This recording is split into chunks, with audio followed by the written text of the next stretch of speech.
Hello and welcome to the Thriller Zone. I'm your host, David Temple, and on today's 177th episode, I am beyond thrilled to welcome Christopher Reich, New York Times bestselling author, hopefully new friend, and just a magnificent human being who's got quite a story to tell. So without any further ado, let's get on into the Thriller Zone.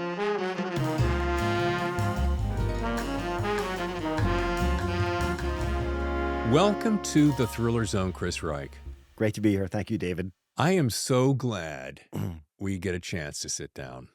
And thank you for making that sojourn from Newport Beach. That's, being a Los Angelino, that comes with the territory. Yeah.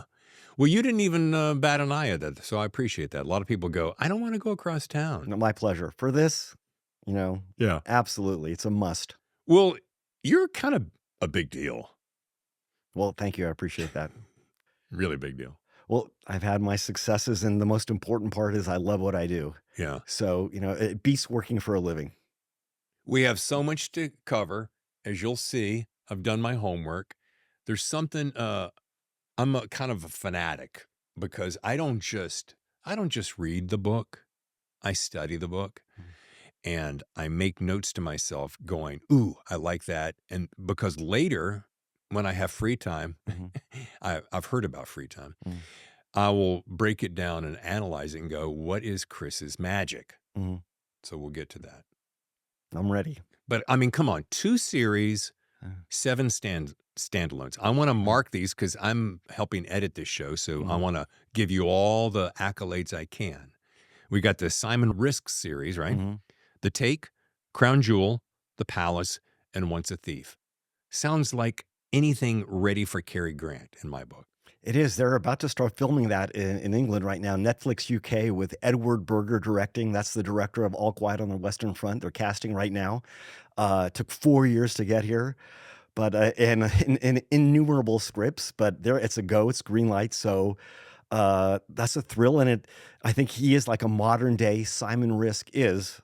A modern day, Cary Grant, rougher around the edges to be sure, a little bit more muscular, been through some tougher times, but he still looks great in like a gray suit from North by Northwest, So. Nice.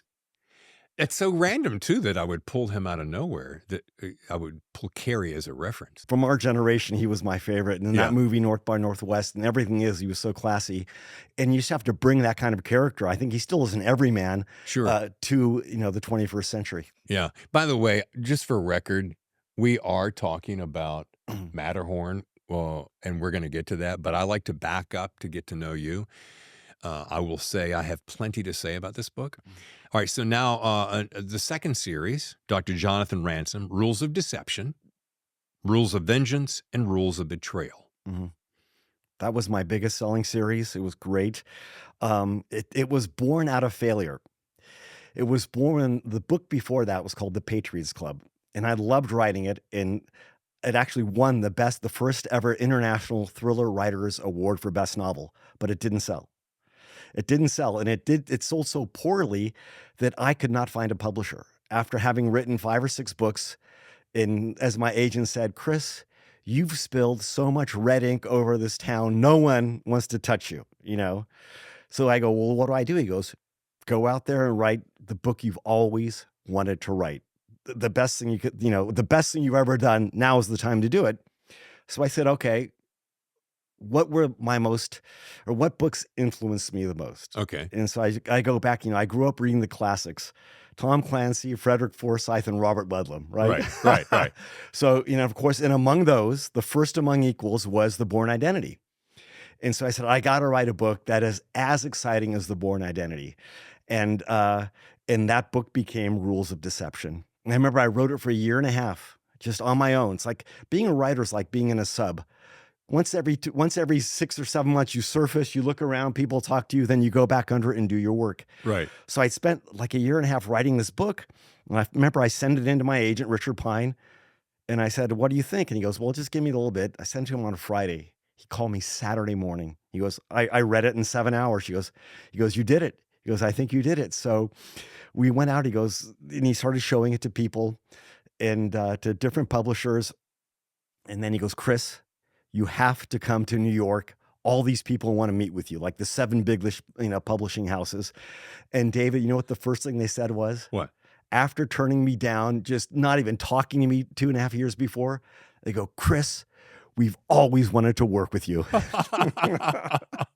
So that was a good trip to New York. And that book came out and it was a blockbuster. 10,000 copies first week out of Barnes and Noble, number 3 on the New York Times list, full front page rave review from Janet Maslin. It was, that was the zenith of my career. It was one of the great moments when I was in Chicago the night before it came out, and it was at number 200 on Amazon of all books, of Right. every book. And when I landed in New York and that review from Janet Maslin raved across the top of the art section to come out, it was number 2.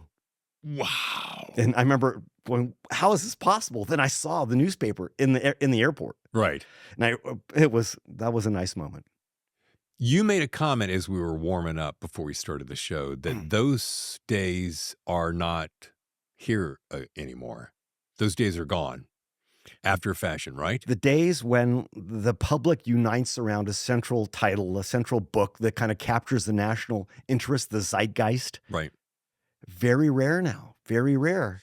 Remember the Da Vinci Code? Everybody read the Da Vinci Code. Yeah. Everybody. It sold like 6 million hardcovers. Even the book like Into Thin Air from John Krakauer, nonfiction, the Da Vinci Code. You don't find those books anymore that were so, uniting. Do you think it's because our attention spans have shortened and or too much competition for our attention and or too much competition in general? All three. Ugh. All three. Social media is killing attention span, where people want that dopamine hit every 15 seconds, new page, new picture. The barriers to entry for publishing have been lowered dramatically. So you could publish your own book. So there's a lot more choices, being good, bad, or indifferent. And people just tend to read or look at what they want to look at without kind of opening themselves up to the larger discussion.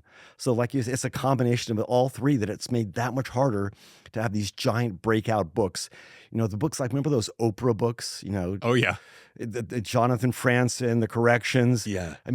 Each book you got on that Oprah list, that's 1 million copies you're going to sell. You're rich Yeah. if you got onto that list. But more importantly, it gave all of us, having that water cooler conversation. Yeah. And it's even harder with TV shows. Game of Thrones was the last one. The Sopranos. Where's our water cooler TV shows now where everyone is talking about the same show, the same book? Because there's too many choices. Mhm. Yeah. Innumerable choices. All right. And to wrap that, so we got 7 standalones. Devil's Banker, Invasion of Privacy, The First Billion, The Prince of Risk, The Runner, Number to Count, and The Patriots Club, with Matterhorn makes 15. Mhm. Do you prefer standalone or series? Do you have does it matter to you? It doesn't matter to me.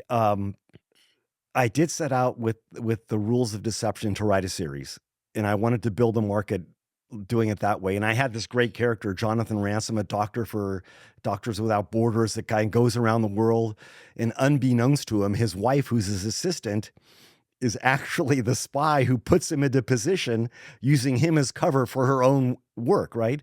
So it was a great kind of Hitchcockian setup where he doesn't even know that he's being used this certain way, and he has to discover, in the course of solving a conspiracy that might, imperil the world, whether his wife loves him, whether what he's been doing has been worth anything, and then discover his own special set of skills, So that was really fun to write.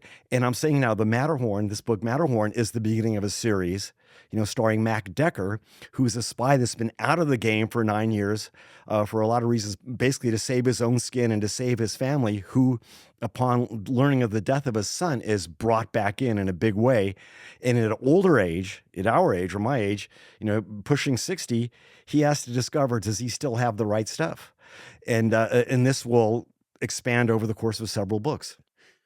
You made a mention somewhere along the way, either in social media or in some press, about health and longevity and maybe your health and longevity and how you stay fit and so forth, which plays a key role in Decker. Tell me about that. Well, I just think that the world has changed so dramatically in terms of what we are all capable of doing. physically, mentally, as we get older. I mean, all those barriers have disappeared. I mean, my conception of a 65-year-old man when I grew up in the 70s Yeah. was a guy that's balding, a little bit bent, he's with his workshop, and now a 65-year-old man, like runs up Mount Everest, right? Right. And does a triathlon and or an Ironman and sets a world record. So with the advent of all these supplements, of how we take care of ourselves, proper nutrition, uh, all of us have kind of a capacity or capability to do really super exciting, fun things until we die. Yeah. The old idea of age used to be that you would get better and then you had this slow senescence. That's Right. gone. I want to be part of this box theory where I keep a certain level and then boom, you drop dead or something, at age 85, Yeah. So, and I try to bring this into Matterhorn about, this guy is 60 or almost 60, but he's kept himself in great shape. So, hey, for the 35-year-old bad guys, they better watch out. I dig that. By the way, I just turned 65. So I'm like you. When I was growing up, the 65 was the old guy. Oh, he's retiring. Mhm. Now I'm like 65. It's like the new 45. I don't know. I think it's what we want it to be. And I mean, Exactly. you look great. No one would ever say you're 65. Yeah. And, if I'm 62, I feel like I'm 40. I don't feel any different from when I'm 40. I'm setting all these goals and, to kind of do one difficult thing a year. It's called a misogi. It's just fun. It's Yeah. fun to be alive at this age. And now with my kids grown up, I can, again, concentrate on myself, more on my work, but more on I just got remarried. So things are going great. Yeah. Oh, good for you. Congratulations. So I want to talk about why I love this book. And I made copious notes in here. And I want to start out with a comment about chapter 1. This is probably, and I highlighted it here because I Mm, want to make sure I don't want to forget anything. mm, One of the best chapter 1s I've ever read. And you mentioned Born Identity earlier. mhm, The Born series, my wife and I, Tammy, mm, we'll sit there and watch that series over and over and over. I don't, if it comes on a random Sunday and we catch it, we'll go, "Oh, let's just sit down and watch it," as mm, though we had never seen it before. And this has that feeling. So I'm not taking anything away from that franchise mm. because you have your own thing here. But boy, that opening chapter, Well, thank you. When you're writing a thriller, yeah, you don't have much time to grab people's attention, right. especially these days, as we were talking about. So I always try extra hard to make the first chapter a grabber, the great inciting incident, to bring people right in to really what is the third act of another story. So Yeah, this opens up, this is the end of another two people's story that has been going on for a couple hundred pages before. yeah, And now we're seeing the denouement, the climax. yeah. Um, so it's really fun to write and, write it spare, get people right in there. There's a couple twists that happen right from the beginning. So yeah, I must say I did enjoy writing that first chapter. So thank you. There, you probably saw the Don Winslow interview I last did. week. Yeah. He's become a friend, good guy, great writer. And he made a comment way back when he said that every word has to pay rent. Mm, And I love that. And it reminded me of Elmore Leonard. Take out the stuff that everybody hates, right? And this is that. There isn't a spare. And Tanny was asking me, and I'll refer to that a couple of times. I'm like, she goes, you know, in 330 and a half pages, how much fluff? I'm like, not a mm, sentence. mhm. Well, I don't know. I'm sure there's a few sentences, Nah, but no, no. I try to keep it spare now. And the book's shorter than my other ones. It's 85,000 words. My other books are usually 110,000, definitely 100 pages longer. But that wasn't this book. Matterhorn was supposed to be an adrenaline ride, a thrill ride from the very beginning. I want to get it right into high gear. Yeah. You have this great, fun, exciting beginning first chapter that takes place where else but on the Matterhorn. Hello. And then we have a couple. I gave myself 20 pages to set things up a little bit more slowly before really, putting into third gear and hitting the accelerator for the remainder of the book.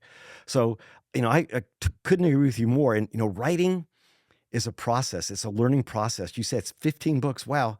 And I'm still figuring out how to write better and better. And leaner is always better. You know, Hemingway said, I can tell how good my book is by how many sentences of my favorite sentences I take out, you know, and I leave on the floor. And Don's right. So every word pays rent. Yeah.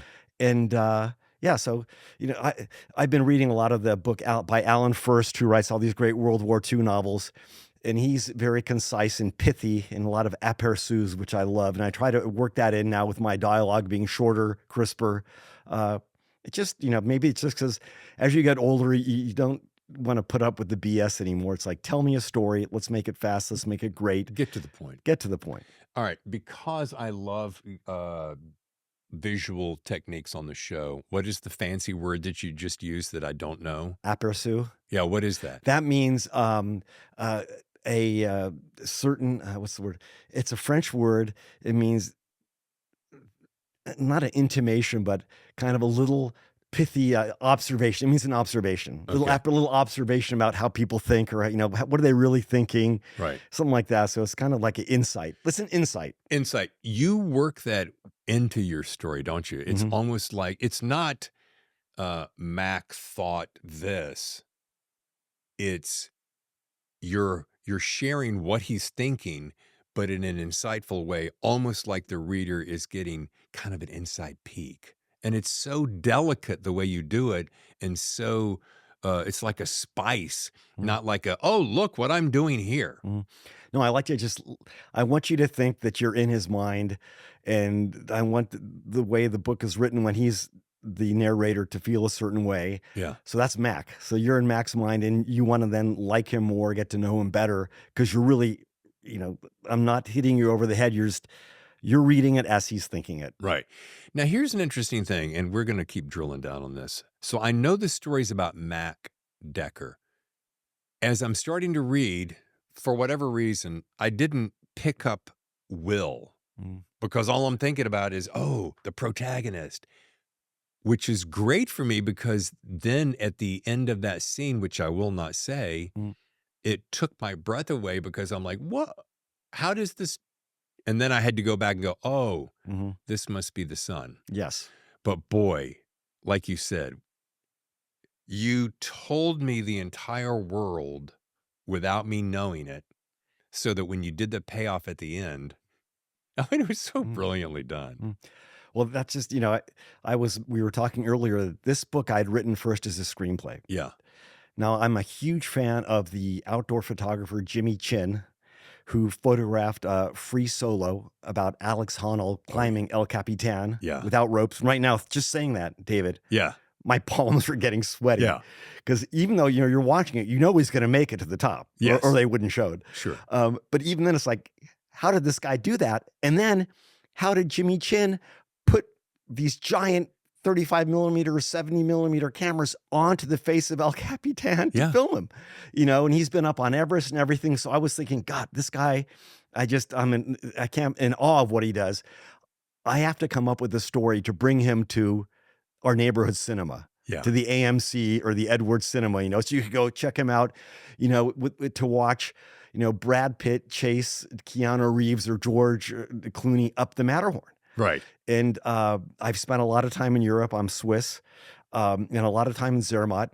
And I watched these guys do that, and I thought, this is just the perfect vehicle, the most famous mountain in the world, the most iconic, recognizable peak. Yeah. You know, somehow Chris figure out to set a spy story that it revolves around something happening there. And so the result is this book. Well, and I think it's going to be just a monster hit. Mhm. Monster. Well, thank you. Just a beast.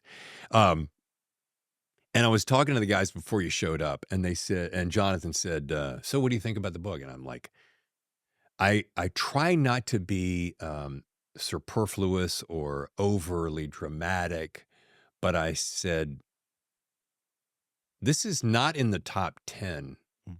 of my favorite books of this show so far. It's in my top 5. Well, that's very kind of you. Thank you. And I'm not just saying that because I I did not want the book to end, first of all. And when I found out that you're going to make it a series, I'm like, thank you, universe, for making another one. But Well, anyway, good. so it just stunning. And here's why. I mean, it has everything I want. It starts out of the gate at 65 miles an hour. It's got all the spycraft that you want, a compelling story, satisfying read, and a love story. You Hello. have to have the love story. You have to have the emotional element to draw people in. I mean, that's the why. What's the why of the book? Yeah. The why is a guy solving his son's murder, but then he's discovering all the life that he's left behind. Was the sacrifice he made, what was it worth?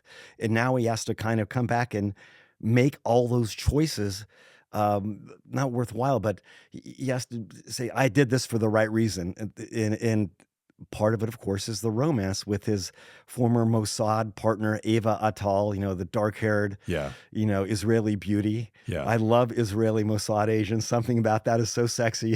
Sure. They're so kick-ass, Yeah. so beautiful. I spent plenty of time in Israel. I love that country. I love the people there. Just a different kind of attitude in life. And so it was a pleasure and fun to bring her. And she is very much in the next book as well. So, Well, and let's talk about the bad guy in the story who also shares an affinity toward. well, the bad guy is Mac's former partner, former climbing partner, first of all, former dirtbagger, where they were best friends, even closer than best friends, people that climb these peaks where they hold each other's lives in their hands. That's not just friendship. That's more. That's complete reliability. I mean, 100%.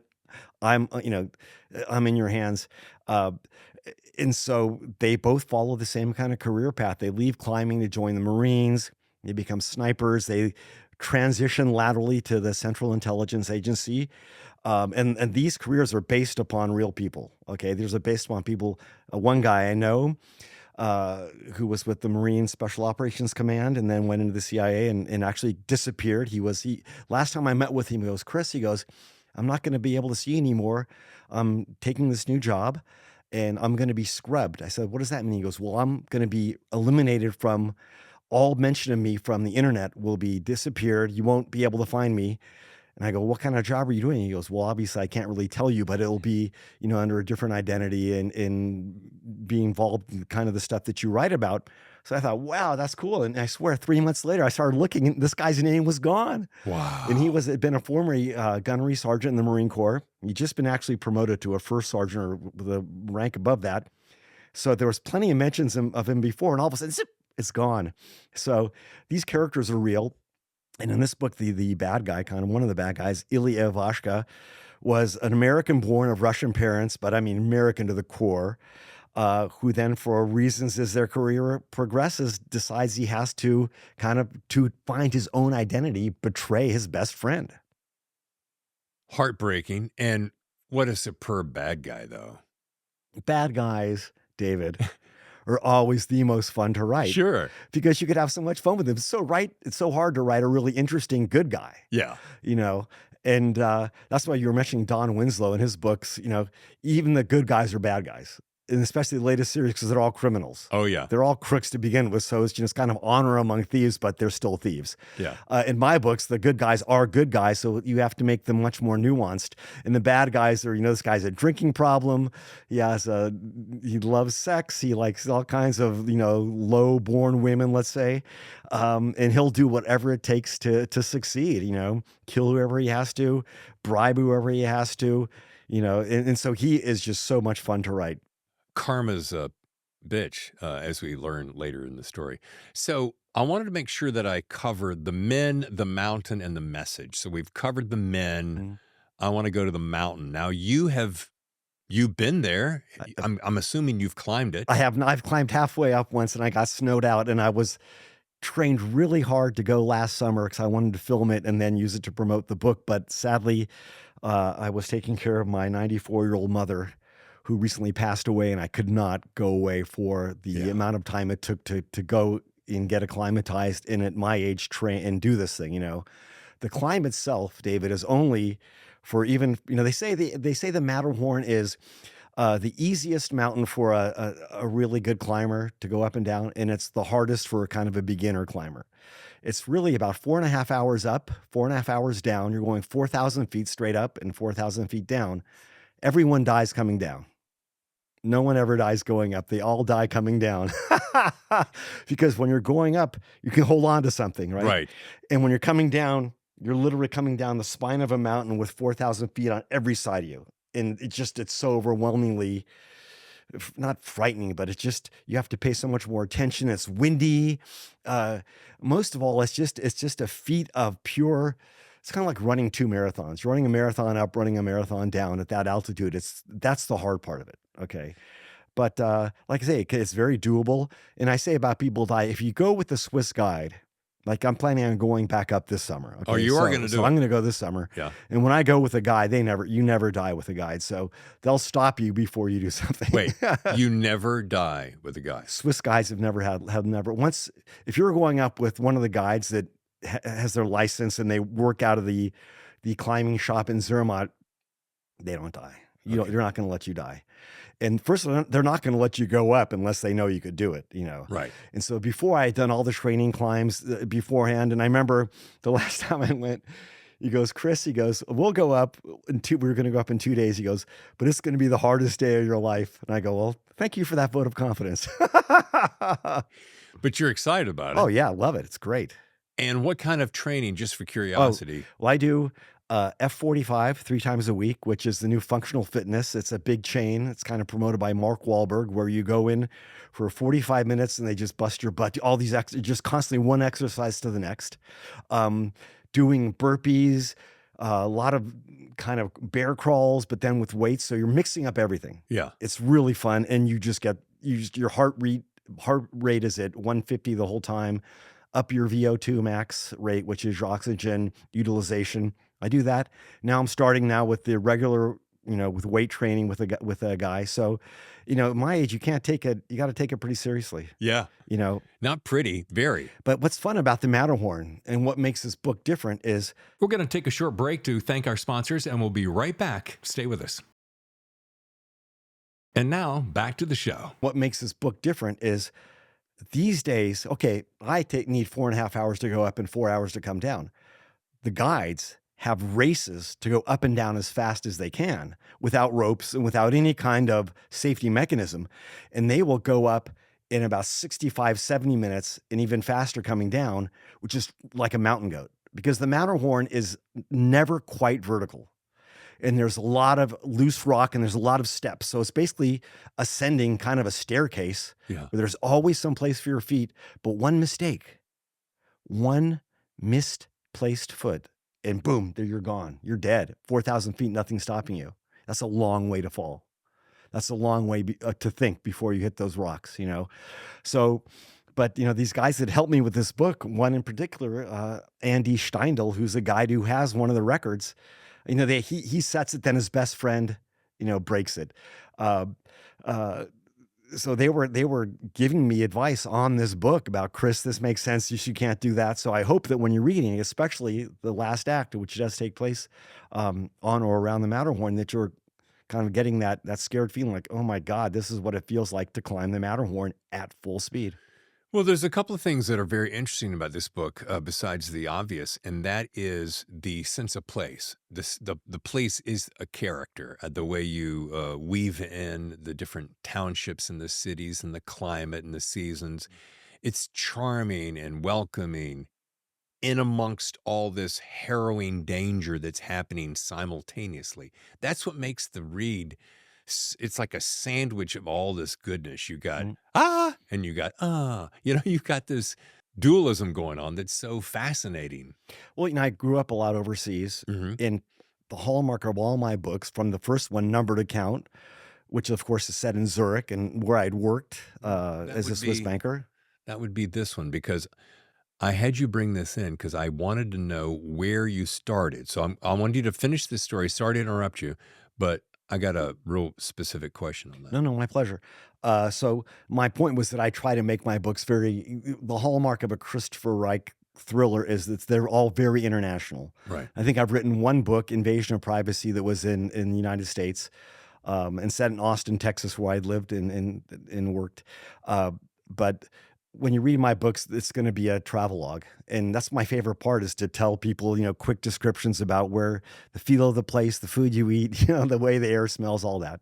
Well, and that to me is to be able to tell that minutia of detail and still keep the story moving is the sign of a real craftsman, because you can get bogged down in he walked into the room and then you describe the room in detail like a Thomas Wolfe, where you're like, oh my God, 74 pages later, I forgot why I came into the room. You know, I call that's the Scrimshaw error. The Scrimshaw is from Herman Melville Moby Dick, where he writes 50 pages straight about Scrimshaw, which is the art of carving onto ivory. It's like, what happened to Moby Dick? You Yeah, know? yeah. So as a rule as a writer, and I follow this now really assiduously, is, you know, you got no more than a short paragraph of description, back to action. You know, you're in a room, give me 2 lines of the room, then what's happening? Give me dialogue. You just got to keep it moving. And if you pick the right words, and you forget, readers have great imaginations. Yeah. You just got to spark the imagination, and they're going to let their mind do the work, and it's much more immersive that way. Yeah. Let me get this straight. At the age of 32, you left corporate to chase this, full-time career as a novelist. First of all, how brave is that? Second of all, how do you shoot out of the gate at your first attempt? This went on to sell very well. It's almost 2 million copies worldwide, yeah, which is a lot, Yeah. especially these days. Now, granted, this was, what year was this? It published in January 1998, coming up on 30 years. Wow. I know. Yeah, so I left corporate world. I was a Swiss banker. That's about my time working for the Union Bank of Switzerland in Geneva and Zurich. I left that to run a Swiss watch company for 6 years in Neuchâtel, Switzerland. And that kind of petered out. And I decided that I wanted a new career. And I was newly married. I had a little bit of money in the bank. And I said, I want to be a novelist. And, I set my sights high. I did not want to be a starving artist. I wanted to write best-selling fiction, the kind that I'd read since I'd grown up. Ken Follett, Frederick Forsyth, Tom Clancy, Robert Ludlum, John Grisham. Yeah. All that stuff. That's what that's who taught me how to write. John le Carré. Yeah. Who's my absolute favorite. So I said, I'm going to give myself the chance to succeed. So we left Switzerland and moved back to Austin, Texas. Had, like I said, a little money in the bank, and said, I'm going to, I always say, you only make a first impression once. Okay. So when you write the first book, it better be pretty good. Yeah. And so I had these books. I used The Eye of the Needle by Ken Follett, Yeah. The Key to Rebecca by Ken Follett, and The Night Manager by John le Carré as my models. So, and I say this to aspiring writers, don't try to break the mold or make something new. Pick one of your favorite books that's in your genre and try to write it like that. Now, I'm not saying copying it, nothing like that. Yeah. No plagiarism, but use that as a template. Yeah. And that's what I did. So look at how Ken Follett does this. Short declarative sentences. He switches his point of view. Each character is distinctive, always building suspense. And I just kind of copied Ken Follett, really. Yeah. And it turned out well. So, I was very lucky with this book, though. The backstory of how this book got published, and Napoleon said, remember what Napoleon said? He said, I want my generals lucky, not good. And I got lucky.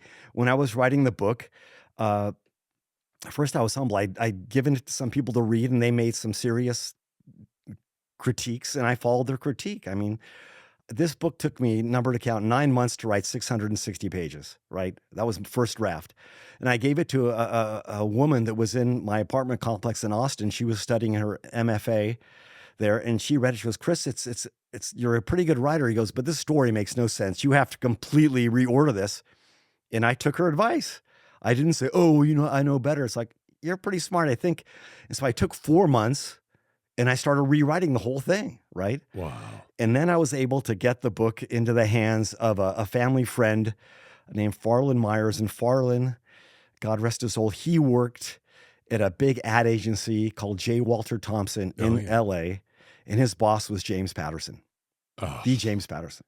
But it was before he was the James Patterson. Back then, this is 1996, there was another Patterson who was much more famous, Richard North Patterson, who'd written a book called Degree of Guilt, which was a just mega, mega bestseller. And Jim, or as we call him in my house, St. James, he wasn't famous yet, but he actually read the first pages of my book. And then he called me up. He said, Chris, I read the first 50 pages of numbered account. He goes, it's really good. Wow. He goes, I'm going to break my rule and I'm going to tell my agent that he should represent you. And an hour later, I get this phone call from Richard Pine, my agent to this date. He says, Chris, this reminded me of the old Robert Ludlum books in the back alleys of Zurich with the cobblestones and the cold air and the bad guy lurking behind the corners, and the great conspiracy. He goes, I would like to represent you. Wow. That is so crazy. So I never wrote one letter, what do you call it? One, Query letter, solicitation, yeah. one query, never Yeah. wrote. I had got this, so I was just the luckiest writer in the world, period. Wow. James has done okay for himself. He's done okay for himself, and he's just the nicest, most giving human being. He's just a really great guy. He knows that there's enough success for everybody, and he's always willing to help others, to lend a blurb, and certainly, obviously, in my case, it was a lot more hands-on. So, yeah, thank you, James Patterson. So we've got the men, the mountain, and the message. Is there a message that Chris would like his audience to walk away from this book with? It's a message that I carry. It's like, never give up. Yeah. You can't give up. There's no money in not trying. There's no money in saying, oh, I give up. You have to keep it going to the end. And also, I don't know, revenge is not a dish best served cold. Revenge is a dish best served hot and bloody right in your face.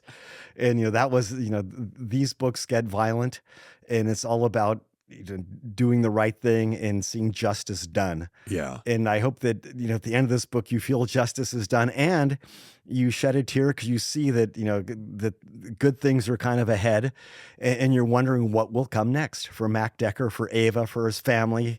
There's extended family that's all involved kind of in the family business, which is intelligence. Yeah. I will say the conclusion is very satisfying. I won't say anything more than that because that would be just not right. Well, thank you. All these books, they're not just thrill rides, but they are emotional too. And I wanted that emotional closure. And you're thinking, okay, things have turned out pretty nicely. What's going to happen next? Where is he going next? Because a man like Mac, he's going somewhere.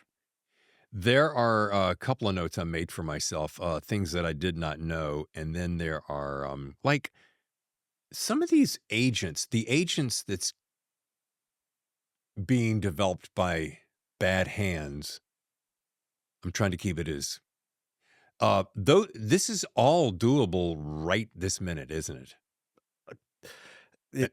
Everything in here is based on reality. This is all super doable.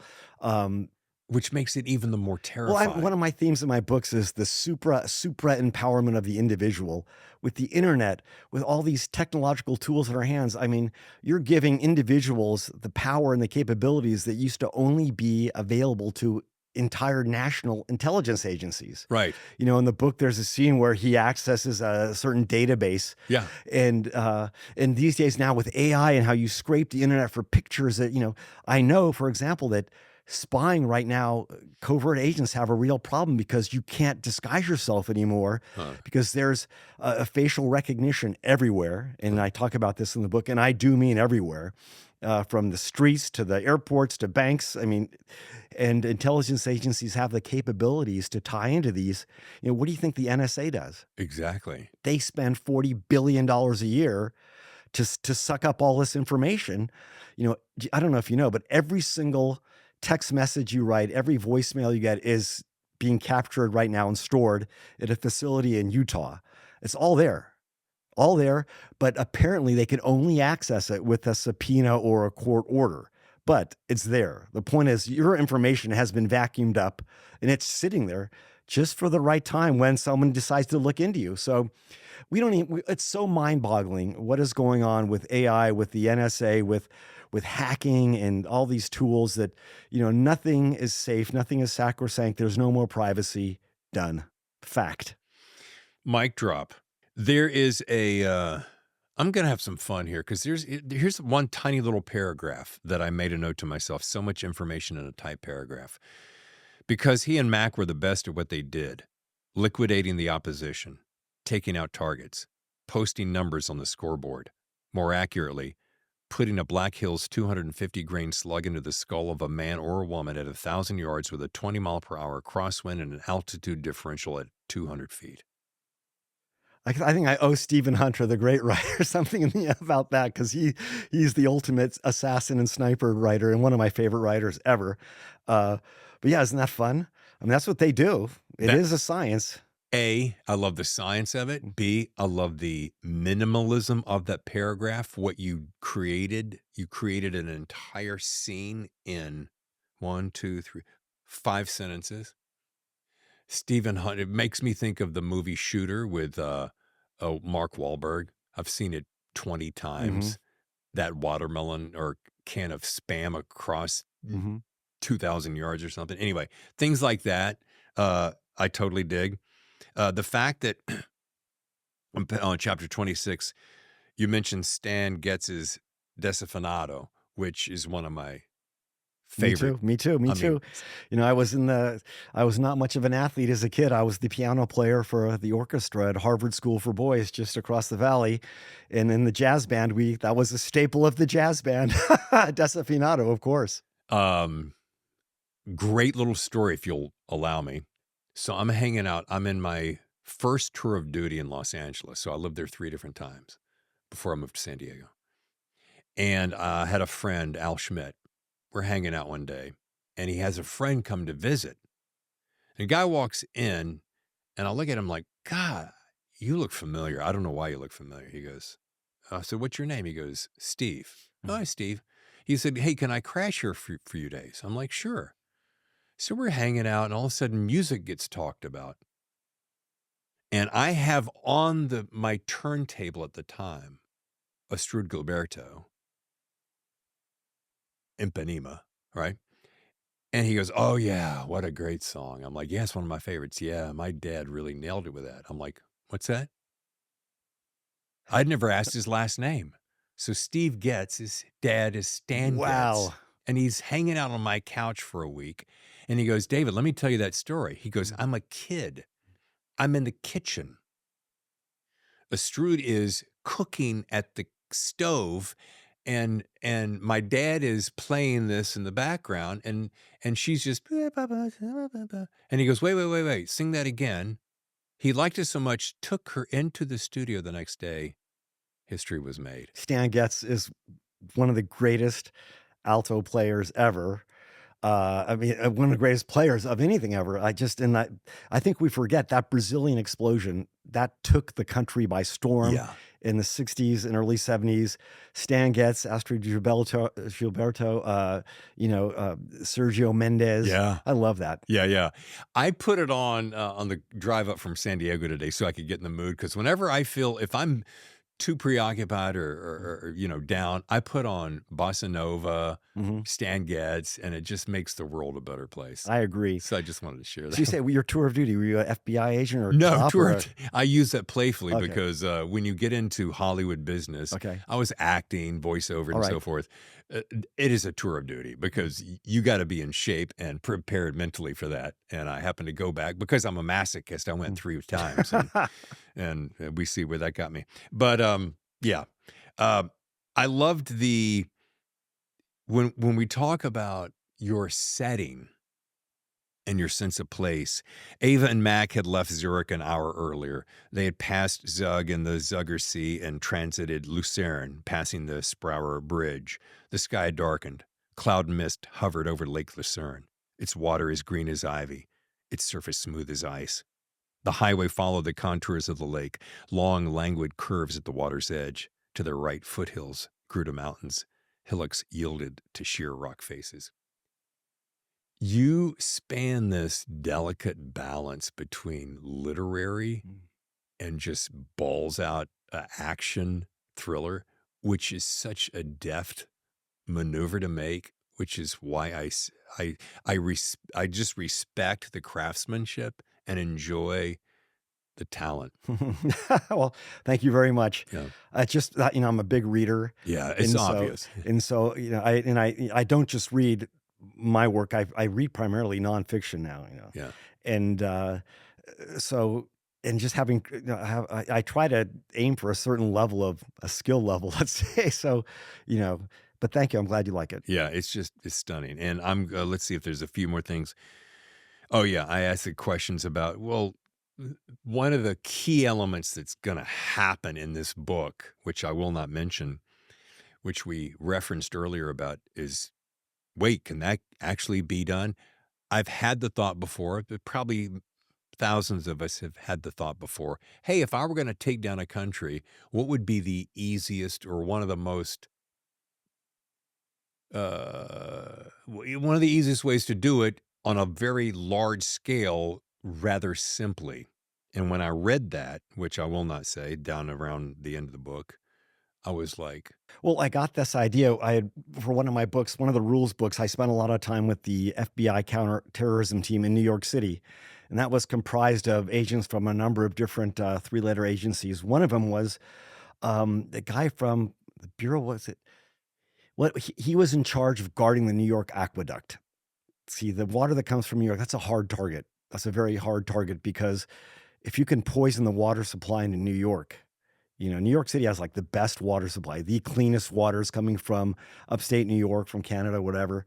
But if you could poison that water, you're going into the 7 million households, you yeah, know, in Manhattan and the greater New York area. So that place is freaking guarded like Fort Knox, because if you can put any kind of nerve agent or stuff like that, it's so powerful. The stuff they have now, it's scary, right? yeah, Um, so I took that idea, and having met this, spent some time with this agent, and then used it in this book about what would happen if you were able to poison a water supply. yeah. Well, there you go.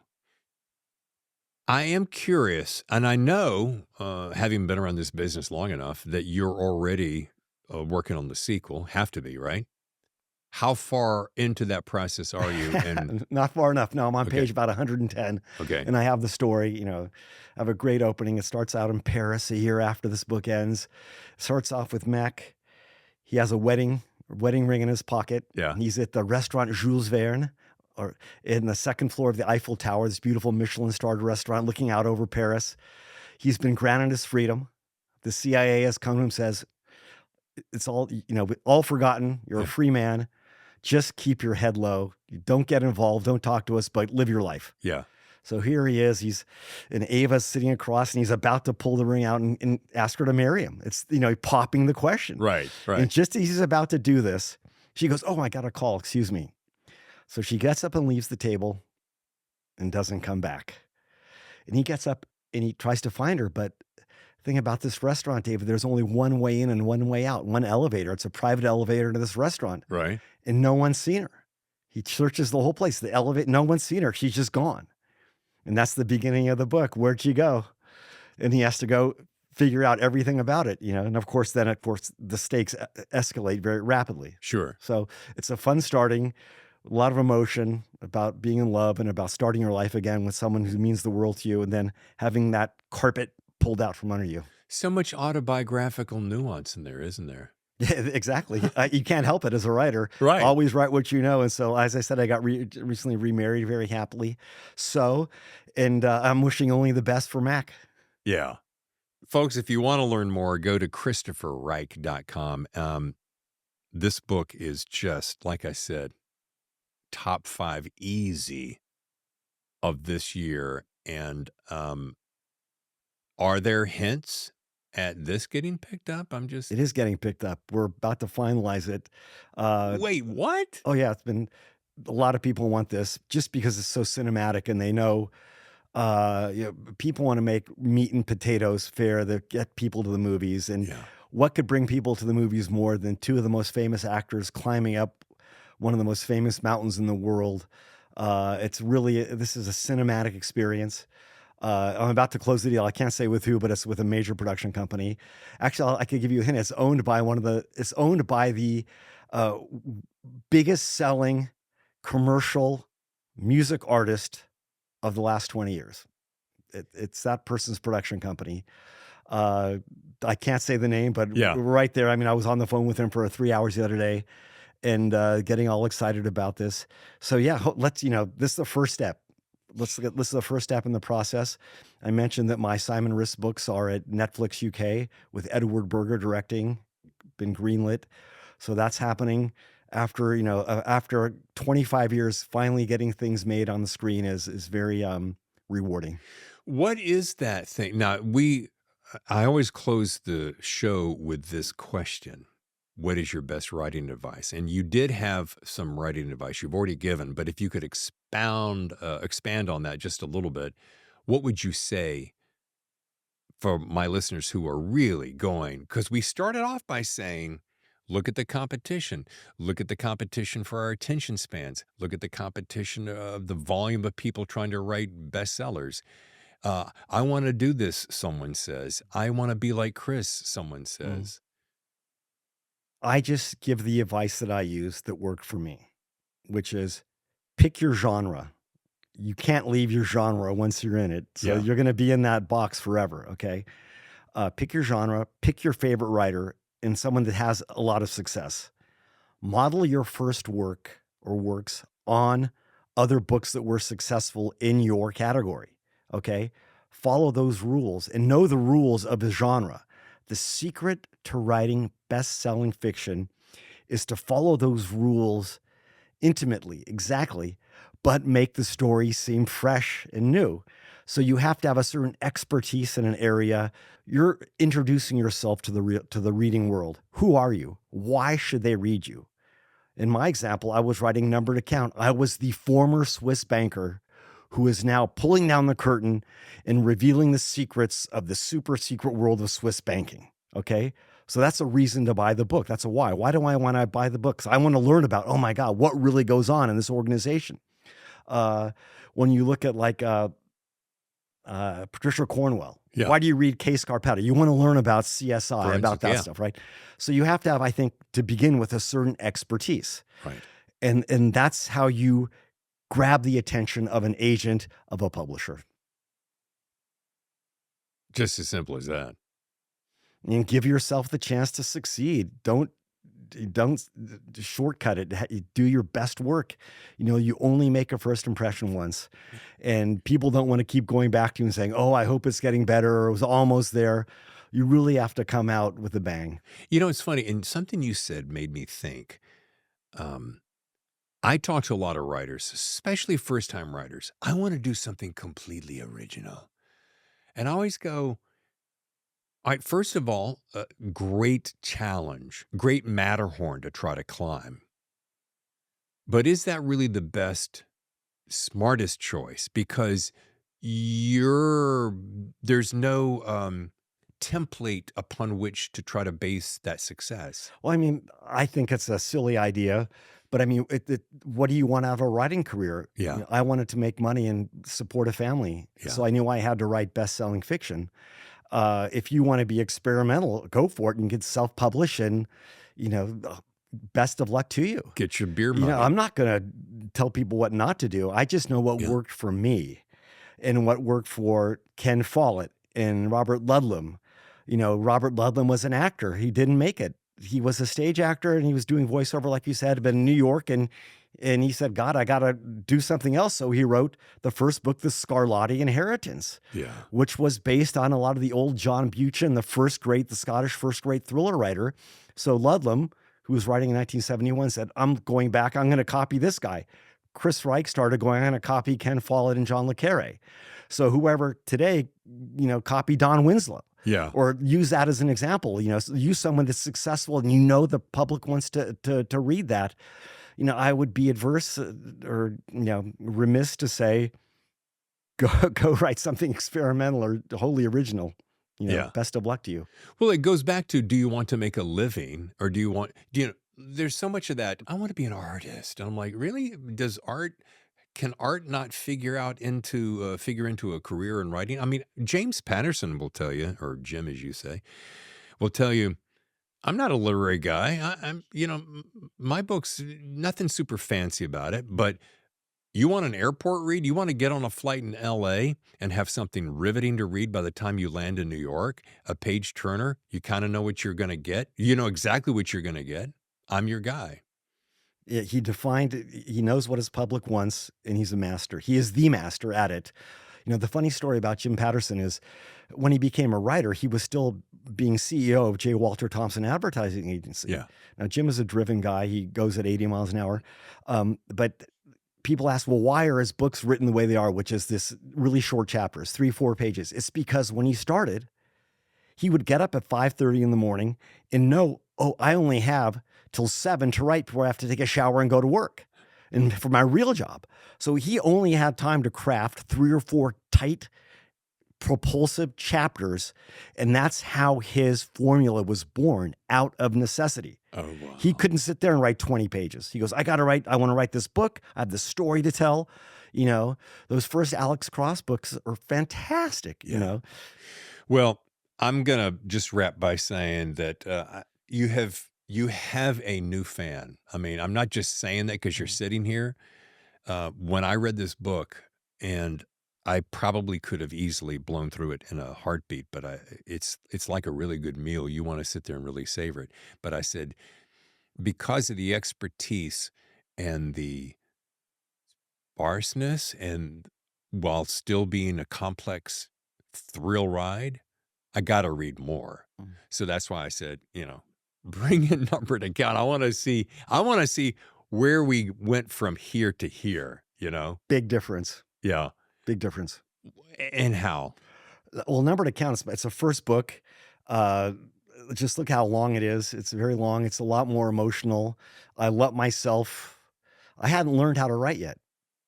I was writing that one really from the heart. I hadn't learned to put that kind of exacting eye on my work and learned how to cut my sentences and say, okay, cut this paragraph in half. But that is my biggest selling book. Yeah. And people really responded to how heartfelt it was. And it's a thriller, but it's also a coming of age story. It's a kid trying to find his father's murderer. There's a lot longer descriptions of Switzerland in there. There's a lot longer digressions into Swiss banking, which is the expertise people wanted. So I think that served met the appetite of the readers market in the year 1998, which is decidedly different than the year 2024. Sure. Isn't it interesting? Did I hear this right? A son is seeking the revenge of his murdered father. A father is researching the demise of his murdered son. This is pretty much in all my books, or not all, but most. There's someone gets murdered. You want to find out: a husband, a wife, a son, father, a relation, and that's the engine that gets the car started, gets the story going. So if you were to look back and you could go back to the Chris that wrote Number to Count, you could somehow go back in time and you could say, let me tell you what I'm going to know at 62. Let me tell you now. Mm-hmm. What would that be?